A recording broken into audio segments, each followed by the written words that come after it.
Copa আমেরিকার quarter ফাইনালে উরুগুয়ের কাছে হেরে বিদায় নিয়েছে ব্রাজিল। ব্রাজিলের এমন বিদায়ের পর ব্রাজিল ভক্তদের মনে প্রশ্ন, ব্রাজিল কি পারবে 2026 বিশ্বকাপে কোয়ালিফাই করতে?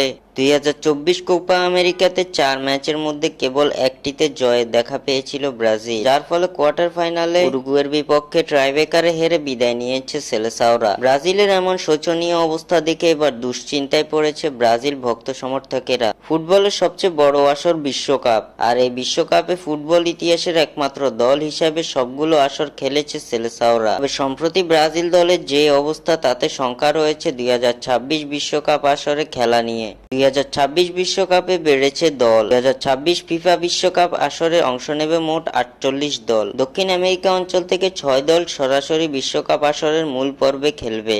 সপ্তম দল খেলবে ইন্টার কনফেডারেশন টুর্নামেন্ট খেলে কনমেবল থেকে সপ্তম দল যাবে বিশ্বকাপের মূল আসরে।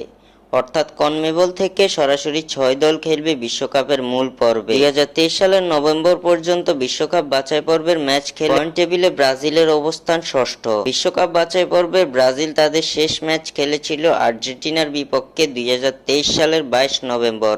সেই ম্যাচ শেষে ষষ্ঠ স্থানে অবস্থান করছে ব্রাজিল। দক্ষিণ আমেরিকা অঞ্চল থেকে ব্রাজিল এ পর্যন্ত 6টি ম্যাচ খেলেছে, 2 জয় 1 হার ও 3 ড্র নিয়ে, যেখানে সেলেসাওদের অর্জন 7 পয়েন্ট, যার ফলে পয়েন্ট টেবিলে ষষ্ঠ স্থানে অবস্থান করছে ব্রাজিল। প্রতি বছর সেপ্টেম্বর থেকে বিশ্বকাপ বাছাই পর্বের মিশন শুরু করবে ব্রাজিল। কোপা আমেরিকা পরবর্তী সেটা হবে ব্রাজিলের সবচেয়ে গুরুত্বপূর্ণ ম্যাচ। ইকুয়েডরের বিপক্ষের ম্যাচের মধ্য দিয়ে আবারও 2026 বিশ্বকাপের বাছাই পর্বের যাত্রা শুরু করবে সেলেসাওরা। আগামী 5 সেপ্টেম্বর অনুষ্ঠিত হবে ম্যাচটি। ব্রাজিলের হাতে এখনো বাকি আছে 15টি ম্যাচ। বিশ্বকাপে কোয়ালিফাই করার জন্য যে ম্যাচের সবগুলোই গুরুত্বপূর্ণ সেলেসাওদের জন্য।